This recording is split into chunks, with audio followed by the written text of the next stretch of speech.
बिस्मिल्लाहिर्रहमानिर्रहीम अस्सलाम वालेकुम। Welcome to informational institute. आज हम करेंगे MTI 631 का lecture number 4।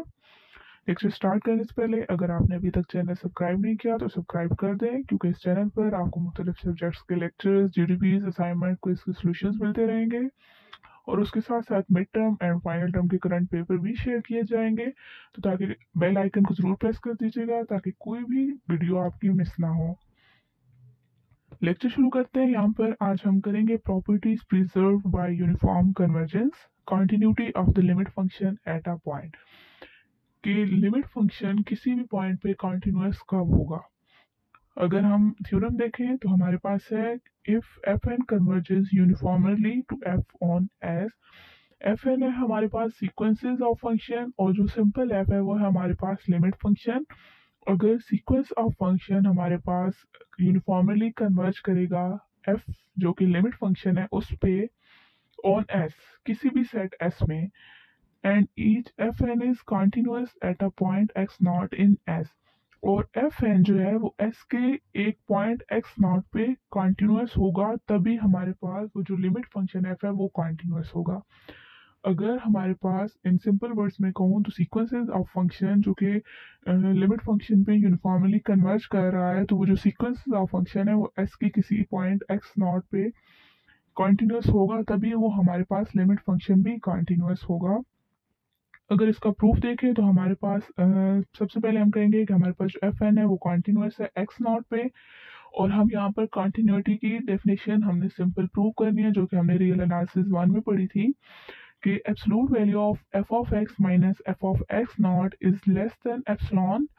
If absolute value of F x minus x naught is less than delta.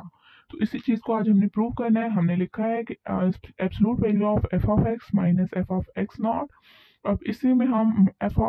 N of X और F N of X naught दोनों add भी कर रहे हैं, सब्ट्रैक्ट भी कर रहे हैं। इनके एब्सोल्यूट दो दो फंक्शंस के एब्सोल्यूट हमने अलग अलग कर लिए। यहाँ पर जब भी हम एब्सोल्यूट की प्रॉपर्टी यूज करते हैं, यानी एब्सोल्यूट को अलग अलग करते हैं, तो हमारे पास जो इक्वल का साइन होता है वो लेस देन और इक्वल में कन्वर्ट हो जाता है। तो सिंपल इन्होंने यही किया है। अब यहाँ पर देखें जो फर्स्ट फंक्शन था जिसका एब्सोल्यूट हमने लिया है F of X minus F N of X, दोनों फंक्शन हमारे पास एक पॉइंट एक्स पे डिफाइंड है, और इसी तरह जो एंड पे है हमारे पास दरमियान वालों को छोड़कर F N of X naught minus F of X naught, दोनों फंक्शन हमारे पास एक्स नॉट पर है। तो हम इनका सुप्रीमम ले सकते हैं, यानी जो हमारा नॉर्म है, और उस नॉर्म को हम किस तरह डिफाइन करते हैं कि एफ एन माइनस एफ, और वो किसी भी सेट एस पे जो हम जैसा कि हमें थ्योरम में वो एस दिया गया था, तो हम absolute value of F of X minus F N of X की जगह लिख सकते हैं norm of F N minus F, और इसी तरह F N of X naught minus F of X naught की जगह भी हम लिख देंगे norm of F of N minus F. यहाँ पर भी नॉर्म है, यहाँ पर भी नॉर्म है, दोनों को जब ऐड अप करेंगे तो हमारे पास आ जाएगा two norm of F of N minus F.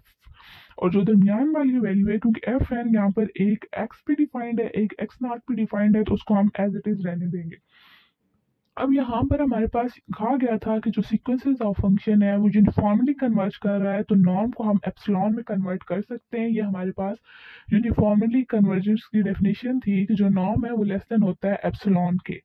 अगर x जो है वो उस सेट से बिलोंग कर रहा है, तो हमने यहाँ पर नॉर्म की जगह norm of F N minus F की जगह एप्सिलॉन लिख दिया, तो यहाँ पर हमारे पास आ गया टू एप्सिलॉन। अब हमने करना है F N of X minus F N of X naught को भी एप्सिलॉन में कन्वर्ट करना है, तभी हमारी जो कॉन्टिन्यूटी की डेफिनेशन है वो कंप्लीट होगी। इसको हम किस तरह कर सकते हैं, नॉर्म में तो हम कर नहीं सकते क्योंकि दोनों फंक्शंस अलग अलग पॉइंट पे डिफाइंड हुए हैं। तो यहाँ पर हम कॉन्टिन्यूटी की डेफिनेशन ही यूज करेंगे जो कि हमारे पास होती है F of X minus F of X naught is less than epsilon if x minus x naught is less than delta. किसी भी डेल्टा जो कि ग्रेटर देन जीरो है हमने उसको डिफाइन किया है,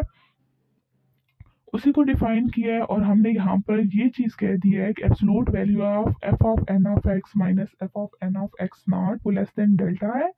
दोबारा जब इसको हम इक्वेशन 1.10 में पुट कर रहे हैं तो वो हमारे पास आ रहा है 3 एप्सिलॉन। तो ये चीज़ हमने प्रूव कर दी है कि हमारे पास जो फंक्शन है वो कॉन्टिन्यूस है उस पॉइंट एक्स नॉट पे, यानी absolute value of F of X minus F of X naught is less than 3 epsilon if absolute value of X minus x naught is less than delta. अच्छा, यहाँ पर हमारे पास next एक function उन्होंने दिया है। हमारे पास एक क्रॉलरी है, एक थ्योरम स्टेट है,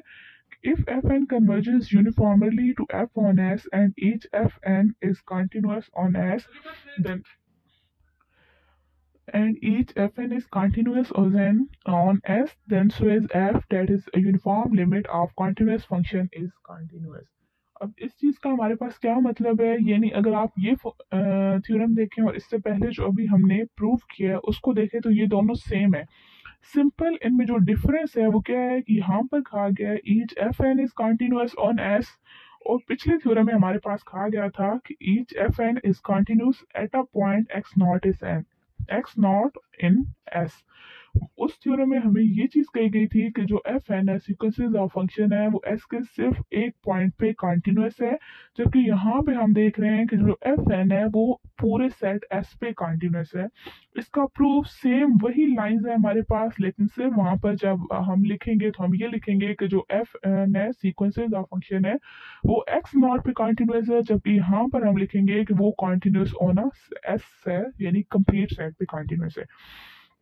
इसके नीचे हमें रिमार्क दिया गया है कि F N converges uniformly to F on S is the following. जो हमें कंडीशन दी गई है ये ट्रू है या नहीं, ये इसको नेक्स्ट हम बहुत डिटेल से पढ़ेंगे। अभी इससे रिलेटेड इन्होंने एक जनरल एग्जांपल दी है कि अगर हमारे पास एक इंटेग्रल है A to B F of x D x, तो वो क्या इक्वल होगा अगर उसी पे हम लिमिट अप्लाई कर दें एन टेंड्स टू इन्फिनिटी। तो जनरली ये इक्वल नहीं है, लेकिन ये इक्वल कब होगा, ये नेक्स्ट पेज पे हमें कहा गया interchange of limit and integration, यानी हमारे पास कुछ इसके लिए कंडीशंस होंगी तभी हम कह सकेंगे कि हम लिमिट एंड इंटीग्रेशन का इंटरचेंज कर रहे हैं। इससे जो पिछली एग्जांपल है वो बहुत सिंपल से एग्जांपल है, जब मैं ये आपको करवाऊंगा तो वो ऑटोमेटिकली आपको समझ आ जाएगी, इसलिए मैंने स्किप कर दी है। यहाँ पर इन्होंने कहा है कि जो एफ एन है सीक्वेंसेस ऑफ फंक्शन है वो एफ पे यूनिफॉर्मली कन्वर्ज करे एक क्लोज सेट ए बी पे। उसके बाद जो एफ है लिमिट फंक्शन और एफ एन है जो सीक्वेंसेस ऑफ फंक्शन है, तमाम सीक्वेंसेस ऑफ फंक्शन वो भी उसी एस पे इंटीग्रेबल हों, तभी हम इस कंडीशन को कहेंगे कि ये दोनों इक्वल्स हैं। इसका प्रूफ भी उन्होंने यही कहा है कि एब्सोल्यूट वैल्यू ले रहे हैं हम F N of x D X, इस पे इंटेग्रल अप्लाई कर दें ए टू बी, और एफ ऑफ एक्स पे इंटेग्रल अप्लाई कर दें ए टू बी। इससे पहले भी मैं आपको बता चुका हूँ कि जब भी हम एब्सोल्यूट की वैल्यूज प्रॉपर्टी यूज करते हैं कि हम फंक्शंस पे अलग अलग एब्सोल्यूट यूज करें तो हम इक्वल के साइन को लेस देन आर इक्वल में कन्वर्ट कर देते हैं। तो इसी तरह जब हमने एब्सोल्यूट को अंदर लेकर गए हैं दोनों वैल्यूज के, तो हमने इसको less than or equal to में चेंज कर दिया है। F N absolute value of F N of X minus F of x D X from A to B integral. अब F N of X F of X दोनों एक ही point X पे defined है, तो हम इनका सुप्रीमम ले सकते हैं, और जब भी हम सुप्रीमम लेते हैं तो हम उसको किस तरह डिफाइन करते हैं कि ये हमारे पास एक नॉर्म है, और नॉर्म जब भी हम लेते हैं या सुप्रीमम लेते हैं वो हमारे पास कांस्टेंट फंक्शन होता है, इसलिए हमने इस नॉर्म को इस इंटेग्रल से बाहर ले लिया। यहाँ पर एक स्टेप स्किप है, तो आप खुद से उसको लिख सकते हैं कि जो एफ एन माइनस एफ का नॉर्म है वो इंटेग्रल से बाहर ले लें, तो हमारे पास जो सिंपल इंटेग्रल बचता है वो है integral A to B D X. उसकी इंटीग्रेशन करें तो हमारे पास एक्स आता है, और जब उस पर हम लिमिट्स अप्लाई करेंगे इंटेग्रल की, upper limit minus lower limit, तो हमारे पास आ जाएगी बी माइनस ए, जैसा कि इन्होंने इस देर बताया हुआ है। जब हम इस पे लिमिट्स अप्लाई करेंगे नॉर्म में तो ये हमारे पास जीरो आ जाएगा, तो ये ऑटोमेटिकली हमारे पास जो सीक्वेंसेस ऑफ फंक्शन है ये कन्वर्जेंस का क्राइटेरिया पूरा कर रही है। तो हम इसको कह सकते हैं कि ये हमारे पास जो है ये दोनों इक्वल हैं, क्योंकि जब हमारे पास ये साइड पे जीरो आ जाएगा दोबारा हम उस साइड से लिमिट उठा के इस साइड पे लाएंगे तो सिंपल हमारे पास ये दोनों इक्वल हो जाएंगी। इससे नेक्स्ट उन्होंने हमें बताया है कि जो अभी हमने interchange of limit and integration पढ़ा है उसमें हमारे पास अननेसेसरी कंडीशंस दी गई थी, यानी उस फंक्शन के लिए जब हमने उनको इक्वल करना है तो हमारे पास एक कंडीशन ये थी कि हमारे पास जो सीक्वेंसेस ऑफ फंक्शन है एफ एन वो यूनिफॉर्मली कन्वर्ज करना चाहिए एफ को। सेकेंड कंडीशन ये थी कि वो जो लिमिट फंक्शन एफ है वो भी इंटीग्रेबल होना चाहिए उस क्लोज इंटरवल ए बी पे, और जो थर्ड कंडीशन थी वो ये थी कि ऑल एफ एन तमाम sequences of function F one F two F3 जितने भी हमारे पास हैं वो तमाम भी इंटीग्रेबल होने चाहिए ए बी पे, तभी हम ये कह सकते हैं कि हमारे पास जो integral a to B F of x D x है वो इक्वल है limit n tends to infinity integral a to B f N of x D x. यहाँ पर इन्होंने कहा है कि the hypothesis of theorem are stronger than necessary, तो यहाँ पे नीचे जो इन्होंने थ्योरम स्टेट किया है इसके दो पार्ट, वहाँ उस थ्योरम को ही दोबारा इन्होंने किया है लेकिन उससे लेस कंडीशन के साथ। इसको देखते हैं, इन्होंने कहा है कि F N converges pointwise to f and each F N is integrable on a b, तो हम अगर कन्वर्जेंस यूनिफॉर्म है और एफ इंटीग्रेबल है तो तब हम कह सकते हैं कि हमारे पास जो F of x D x है उस पर लिमिट अप्लाई करेंगे तो उन दोनों का इंटीग्रेबल इक्वल होगा। या फिर अगर हमारे पास वो जो सीक्वेंस है वो बाउंडेड है और एफ इंटीग्रेबल है तो तभी हम ये कह सकते हैं कि ये दोनों इक्वल है। अब जो पार्ट वन है उसमें हमारे पास F is integrable on close interval A B, ये नेसेसरी नहीं है, ठीक है, इसको आप स्किप भी कर सकते हैं। लेकिन जो सेकंड है इसमें हमारे पास है एंड, ये नहीं, हमारे पास सीक्वेंस भी बाउंडेड होनी चाहिए और एफ भी इंटीग्रेबल होना चाहिए क्लोज इंटरवल पे, तभी हम इस कंडीशंस को सेटिस्फाइड कर सकते हैं। नेक्स्ट पेज पे इन्होंने दो सिंपल एग्जांपल दिए हैं, एक पीस वाइज फंक्शन में जिसमें इन्होंने कहा है कि अगर हमारे पास सीक्वेंस ऑफ फंक्शन अनबाउंडेड हो लेकिन जो एफ है वो इंटीग्रेबल हो क्लोज इंटरवल 0 1 पे, तो हम क्या कह सकते हैं कि जो हमारे पास लिमिट और इंटीग्रेशन है उनका इंटरचेंज हम कर सकते हैं या नहीं। तो ये पीस वाइज फंक्शन था, इसमें जब हम लेंगे f N of x D x तो ये हमारे पास आता है 1। इसको आप खुद करके देखिएगा, मैं आपको सिंपल अल्फाज में बता देता हूँ कि हिंट देकर 0 टू 1 जो लिमिट है उसको हम पार्ट्स में डिवाइड कर देंगे, 0 से लेकर 1/n, 1/n से लेकर फिर आगे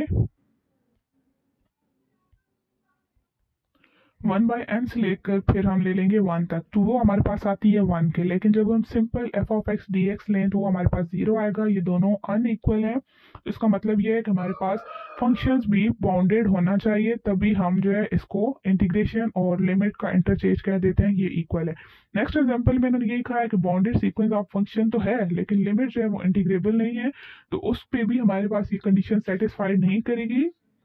लेक्चर को यहाँ पर एंड करते हैं। नेक्स्ट लेक्चर में हम कुछ और प्रॉपर्टीज पढ़ेंगे यूनिफॉर्म कन्वर्जेंस की, next series of function define करेंगे। अगर आपने अभी तक चैनल सब्सक्राइब नहीं किया तो सब्सक्राइब कर दें, लाइक कर दें, शेयर कर दें। बहुत शुक्रिया, अल्लाह हाफिज।